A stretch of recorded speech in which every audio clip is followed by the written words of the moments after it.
Барлықтарына кеш жарық, барлықтарына сәлем. Көп болды көріспегенімізге, мына видеоға лайк басып жіберейік. Осы видео өте қызықты, мені таңғалдырды. Илон Маскты жаңа жаңа қырынан маған көрсетті. Осы видеода Elon Musk opens up about aliens дейді видеоның аты. Elon Musk түсіндіреді, ашады анау туралы.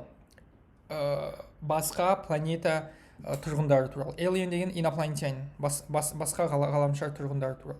Өз ойын айтады. Өте қызықты, өте қызықты. Кеттік бастайық. I wonder how many dead one-planet civilizations there are out there in the cosmos. Maybe they're among us. I don't know. Yes, it's funny. The universe appears to be 13.8 billion years old. Earth, like 4.5 billion years old.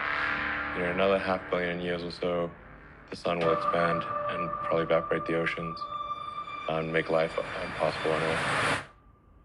Окей, осы сәтке дейін талдап жіберейік.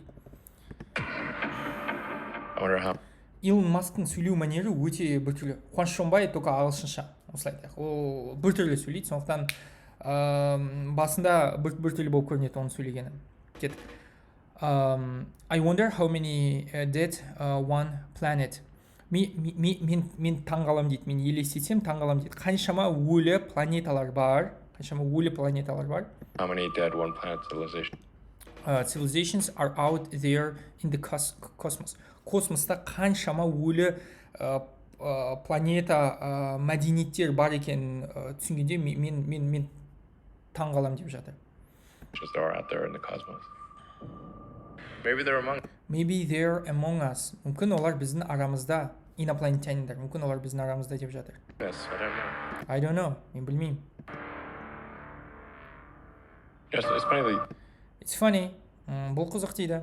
The universe appears to be 13.8 billion.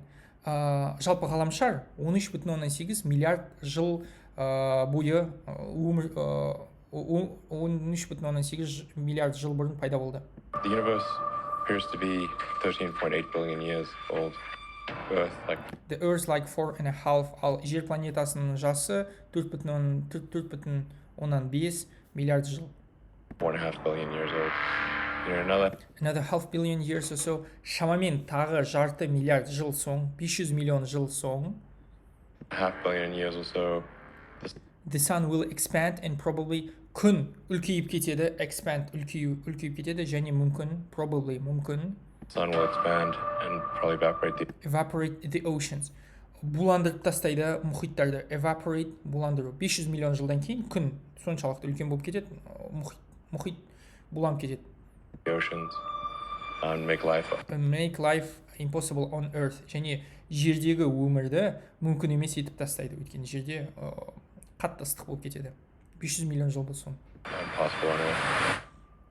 Which means that if it had taken and make life impossible on earth. Which means that if it had taken consciousness 10% longer to evolve, it would never have evolved at all. But I think this is one of the great questions in physics and philosophy, is where are the aliens? Maybe they're among us, I don't know. Okay, осыны талдап жіберейік. Make life impossible on earth. Which means that if it had taken осы білдіреді, егер осынша уақыт өтсе, consciousness 10 longer to evolve. Егер consciousness деген сана, егер санаға 10%-ға ұзағырақ уақыт қажет болғанда дамуға, егер санаға тағы дамуға 10% уақыт керек болғанда, it would never have evolved at all. Сана мүлдем дамымаушы еді, мүлдем эволюциялық жоғары деңгейге шықпаушы еді. Адамның санасын айтып жатыр. Сонда айтқысы келгені, егер адамның санасына тағы 10% уақыт қоссаңдар, 10%-ға баяу дамыса адамның санасы, біз бәріміз тупой маймыл болушы едік. It would never have evolved at all. Бұл ешқашанда дамымаушы еді толықтай.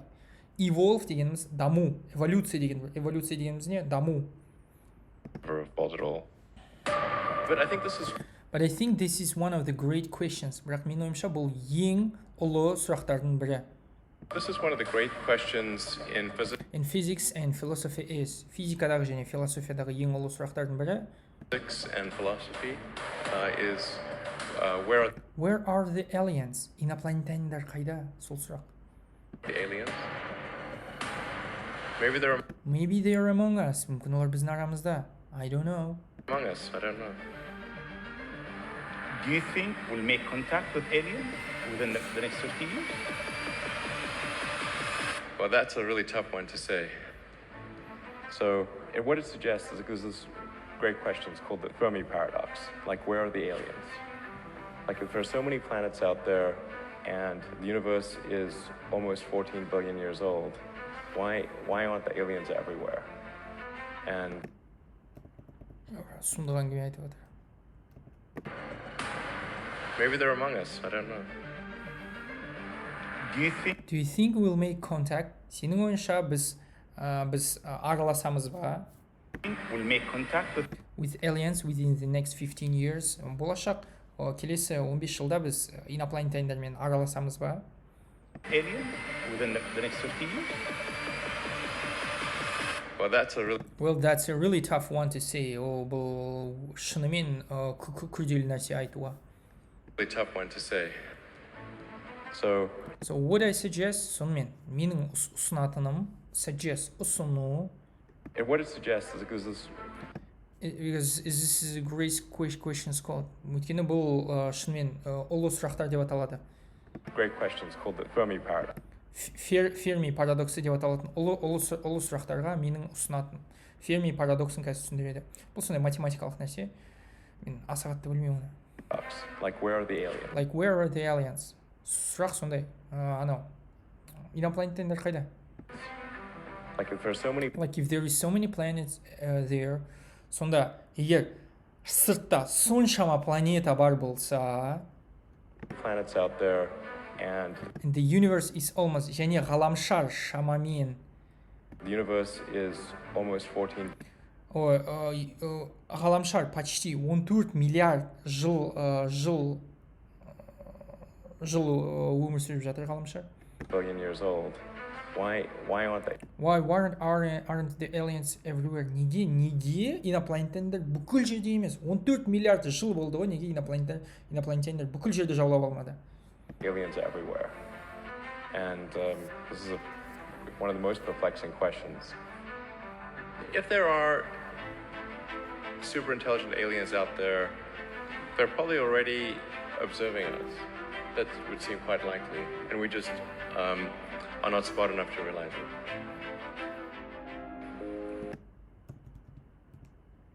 And және бұл this is one of the most perplexing questions. Perplexing бұл бізде ойға салатын, ойды шатастыратын. Perplex ойды шатастыру. Және бұл ойды шатастыратын сұрақтардың бірі. Қайда инопланетяндар? Perplexing questions. Кешіріңіз. Қандай ойды шатастыратын сұрақ? Жаңағы сұрақ. 14 миллиард жыл бойы неге олар бүкіл жерде жаулап алмады инопланетяндар? If there are super intelligent aliens out there, егер сыртта супер ақылды инопланетяндар бар болса, super intelligent aliens out there, they are probably already observing us. Олар мүмкін әлде қашан бұрыннан бастап бізді зерттеп жүр. Observe, зерттеу, қарау. Олар бізді зерттеп жүр. Егер соншалықты анау қалайды, инопланетяндар бар болса. Observing us. That would seem quite likely. Бұның болу ықтималдылығы жоғары. Quite likely. And we're just not smart enough. Және біз жай ғана жеткілікті ақылды емеспіз. Are not smart enough to realize it. Соны түсінуге, біз жеткілікті мықты емес, біз осы идеяны түсуге, бізді зерттеп жатқан шығар. Ол айтып тұрған жоқ, бізді зерттеп жатыр деп. Зерттеп жатқан шығар бізді, инопланетяндар. Any advanced alien civilization that was at all interested in populating the galaxy, even without exceeding the speed of light, even if you're only moving at, say, 10 or 20% of the speed of light, you could populate the entire galaxy in, let's say, 10 million years. Maybe 20 million years max. This is nothing, in the grand scheme of things. What are the important steps in the evolution of life? How do you decide that anything is important? I think the lens of history is a helpful guide here. Over time, things that are less important kind of fall away. What are the most important elements in the history of life itself? What would any intelligent species say, oh, those are really important items? Elon Musk просто просто ойлау деңгейі капец. Мені ойландырды қатты мына нәрсе. Any advanced alien civilization that was кез келген advanced дамыған инопланетяндар мәдениеті, инопланетяндар бұрында болса, advanced alien civilization that was at all егер оларда қызығушылық болғанда, that was at all interested in, оларда қызығушылық болғанда, interested in populating, егер оларда populating the galaxy дегеніміз ғаламшар, populate дегеніміз қалай айтайын, жаулап алу деп атайық. Популяция дегеніміз адам саны, populate дегеніміз басқа жерге қону, басқа жерді тіршілік ортасы етіп алу. Егер дамыған инопланетяндар мәдениетінде қызығушылық болғанда бүкіл ғаламшарды қалай айтсам жаулап алуда, even without exceeding the тіпті жарық жылдамдығынан аспай, exceed асу, without exceeding аспай, not exceeding the speed of light, even without exceeding of speed of light, тіпті егер жарық жылдамдығынан аспай, even if you're only moving at say, тіпті егер сен қозғалып жатсаң, мысалы, if you're only moving at say 10 or 20% of the speed of light, тіпті егер сен қозғалып жатсаң 10 немесе 20% бүкіл жарық жылдамдығынан, жарық жылдамдығы бізде 300 км секунд, тіпті егер сен 30 немесе 60 мың км секундпен қозғалсан да, 10-20% мен қозғалсан да, 20% of the speed of light, you could сен жаулап аласың бүкіл ғаламшарды, populate the entire galaxy in, let's say 10 million year. Шамамен 10 миллион жылда бір ғаламшарды жаулап алуға болады. Сонда оны айтқысы келген, galaxy дегеніміз бір жұлдыздың айналасындағы планеталар. Мысалы, бізде жоқ, galaxy дегеніміз бірнеше жұлдыздары бар, дәу жұлдыздардың жиынтығы. Бізде бар ғаламшар, вселенная бізде галактикалардан тұрады. Галактикалар жұлдыздардан тұрады. Біздің галактика сүт жолы галактикасы деп аталады. Ол жақта біздің планеталар тобы бар, күнді айналатын, тағы да бір жұлдыздар бар, олардың жанында тағы да планеталар бар, осылардың барлығы бір галактика деп аталады. Сонда айтқысы келген,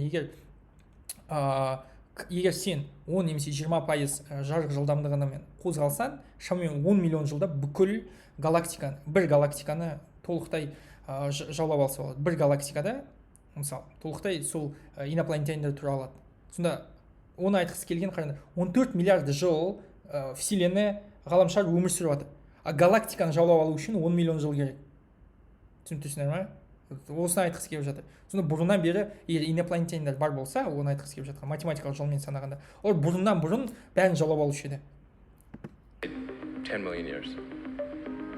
Maybe 20 million years. Maybe 20 million years max. Мүмкін 20 миллион жыл максимум кетеді бір галактиканы жаулап алуға. Is max. This is nothing in the grand scheme of things.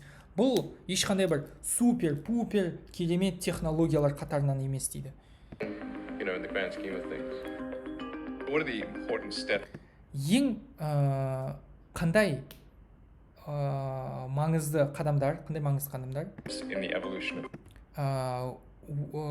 өмір эволюциясында бар. Қандай маңызды қадамдар өмір эволюциясында бар? life. How do you decide that anything? Қалай сендер шешесіңдер бір нәрсе that anything is important? Бір нәрсе маңызды деп. I think the length of history is менің ойымша тарих ұзындығы, length деген ұзындық естігенде ма математикада шеңбердің ұзындығын L деген әріппен білдіреді. L деген length деген сөзден шыққан. Length деген ұзындық, шеңбердің ұзындығы да L болып табылады. Менің ойымша тарихтың ұзындығы бұл of history is a helpful guide here. Бұл, I think the length of the history is a helpful guide here. Менің ойымша, тарихтың ұзындығы жалпы өте пайдалы құрал осы жақта. Өте пайдалы нұсқаулық, гайд деген нұсқаулық. Over time, Over time, things that are less important. Уақыт өте келе, маңыздылығы төмен заттар, things that are less important kind of fall fall away. Маңыздылығы төмен заттар жоқ болып кетеді. Ол кетіп қалады. away. What are the most important elements What are the most important elements? Қандай ең маңызды элементтер, бөлшектер in the history of life itself? Жалпы өмірдің тарихының өзінде қандай маңызды бөлшектер бар? life itself? What would any intelligent species say? Нені кез келген ақылды түр, жануар түрі айтар еді? Species, түр, жануар түрін айтады сол. Мысалы, сүтқоректілер, жорғалаушылар деген сияқты. Oh, those were really important items. Those were really important items.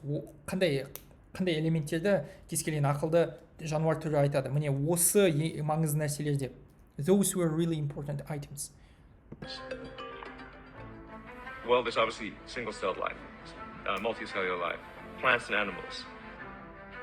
The animals, things going out of the ocean onto land, advent of mammals, consciousness. There's about maybe 10 or so big ones on that list. And on that list will also fit the extension of life to multiple planets for the first time. Extending life to another planet is a huge quantum leap. You have to go hundreds of millions of miles across an extremely hostile environment to a planet which is completely unlike anything you've evolved to live on. And that's just really an extremely difficult problem. In fact, I think it's an impossible problem without the advent of consciousness. So consciousness is a necessary precursor for that.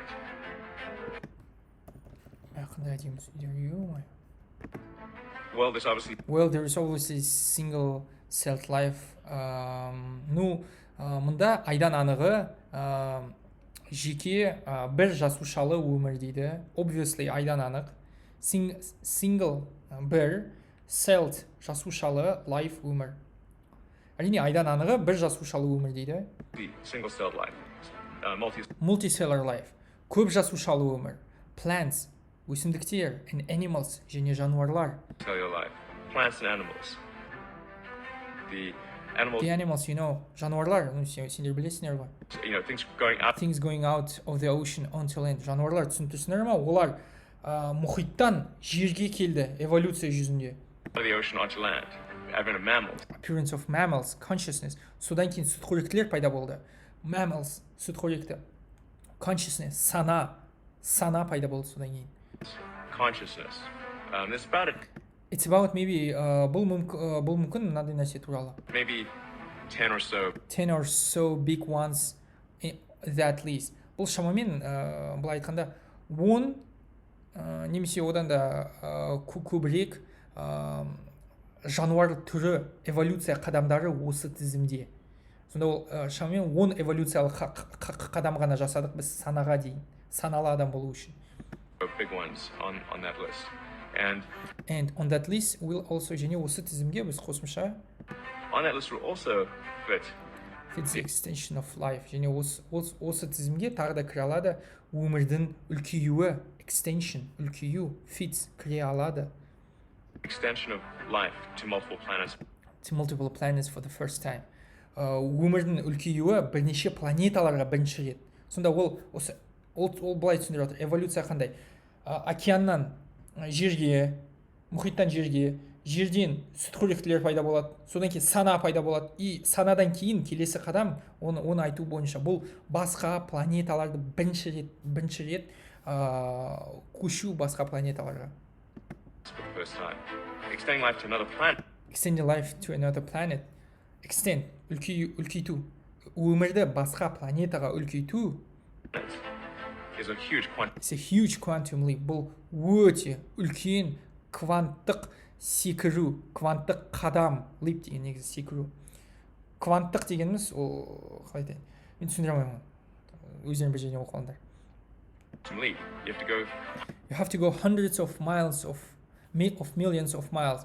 Сен мәжбүрсің жүздеген миллион километрлер жүруге, мильдар жүруге, басқа планетаға жету үшін. hundreds of millions of miles Across extremely hostile environment. Өте сұмдық, hostile дегеніміз өмірге қауіпті қоршаған орта арасымен өту керек басқа планетаға жүздеген миллион километрлер бойы. Across арасынан, extremely сұмдық, hostile өмірге қауіпті, environment қоршаған орта. Extremely hostile environment to a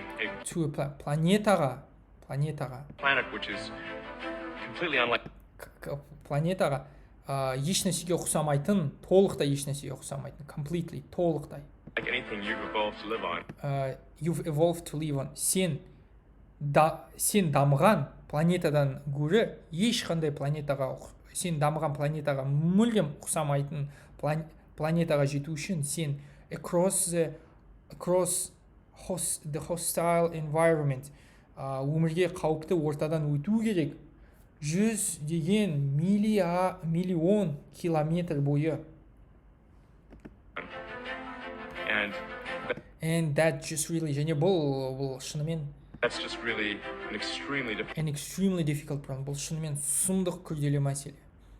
problem. In fact, I think it's шын мәнінде мен ойлаймын бұл мүмкін емес мәселе болып табылады. Possible problem without the event of consciousness. Сананың пайда болуынсыз бұл мүмкін емес мәселе дейді.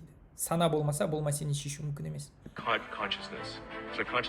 So consciousness is a necessary precursor for that. Сонымен сана бұл маңызды, necessary, маңызды, қажетті precursor, алдын ала талап осы үшін. Precursor деген алдын ала талап. Осы есепті шешу үшін, осы мәселені шешу үшін сана қажетті алдын ала талап болып табылады осы үшін. The necessary precursor for that. Consciousness, it's the next step actually, because you really kind of need consciousness to design vehicles that can transport life over hundreds of millions of miles of irradiated space to an environment that they did not evolve to exist in. Basically, if it took an extra 10% longer for conscious life to evolve on Earth, it wouldn't evolve at all, because it would have been incinerated by the sun. It appears that consciousness is a very rare and precious thing, and we should take whatever steps we can to preserve the light of consciousness. And the window has been opened. Only now, after 4.5 billion years, is that window open. There's a long time to wait, and it might not stay open for long. I'm pretty optimistic by nature, but there's some chance that window will not be open for long. And I think we should become a multi-planet civilization while that window is open. And we should do it now.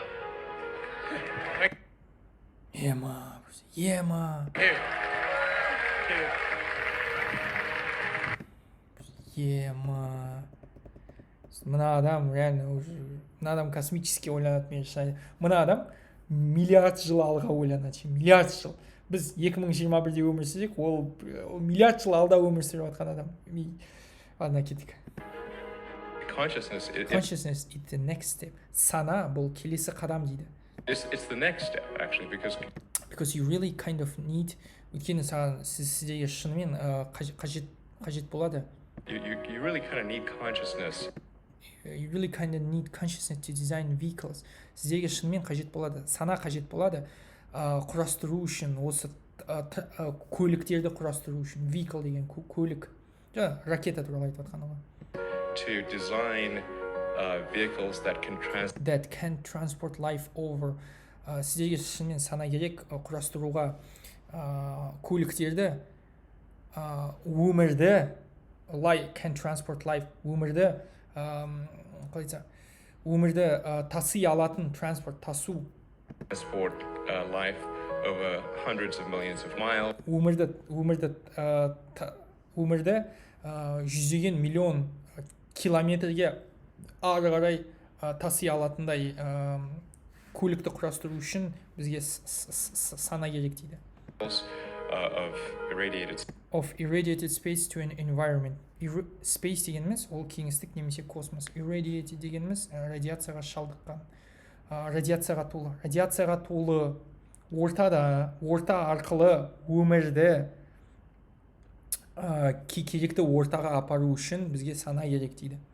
Space to an environment that they did not evolve to exist in. Қоршаған ортаға олар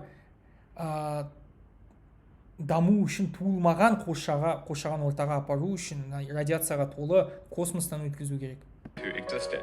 Basically, if it took an extra 10% longer, шын мәнінде егер қосымша 10%-ға ұзағырақ Took an extra 10% longer for conscious life to evolve on Earth, саналы өмірге жер планетасында дамуға 10% қосымша уақыт қажет болғанда to evolve on Earth. It wouldn't evolve at all. Бұл ешқашан дамымаушы еді онда саналы өмір жер планетасында. Because it would have been өйткені ол incinerated by the sun. It would have been incinerated by the sun. Өйткені бұл ол күйіп кетуші еді күн кесірінен. Incinerate, күйдіру. It appears that бұл көрініп тұр сана. Consciousness is a very rare and precious thing. Бұл көрініп тұр сана бұл сирек және құнды зат болып табылады. Precious thing. And we should take whatever, және біз сақтауымыз керек не болса да, whatever, не болса да. Whatever steps we can to preserve the. Қандай қадамдар болмаса да біз сақтай алсақ, preserve, сақтау. To preserve the light of consciousness. Біз take whatever steps we can to preserve the light of consciousness. Сананың жарығын сақтау үшін біз кез келген қадамға баруымыз керек. Consciousness. And the window has been open only now. Және терезе мүмкіндік, window дегенде мүмкіндік деп аударайын, сол кезде түсініктірек болады. Мүмкіндік қазір ғана ашылды. Window has been open only now after 4.5 billion years. 4,5 миллиард жылдан соң ғана қазір ғана мүмкіндік ашылып тұр. 4.5 billion years is that window open? That's a long time to wait. Бұл өте ұзақ уақыт күтуге. 4,5 миллиард жыл күтуде елесетіне. Long time to wait. And it might not stay open for long. Және осы мүмкіндік ұзаққа созылып ашық тұруы ашық тұрмауы мүмкін. Stay open for long. I'm pretty optimistic by nature. Табиғатым бойынша туылғанымнан мен өте оптимистімін. Мен барлығына позитивті қараймын дейді. Optimistic by nature, but there is some chance, бірақ бір мүмкіндік бар дейді. There is some chance that window, бір мүмкіндік бар, осы мүмкіндік, бір ықтималдылық бар, осы мүмкіндік that window will not be open for long. Осы мүмкіндік ұзаққа ашық тұрмайды деп жатыр. And I think we should become the multi-planet civilization. Менің ойымша біз бірнеше планеталы мәдениет болуымыз керек. Become a multi-planet civilization while that window is open. Осы мүмкіндік ашық болып тұрғанда біз бірнеше планеталы мәдениет болуымыз керекпіз. And we should do it now. Және бізге осыны қазір істеу керек дейді. Айтыр, мына адам миллиард жыл алға ойланып отыр. Thank you. Рахмет. Сіздерге де рахмет.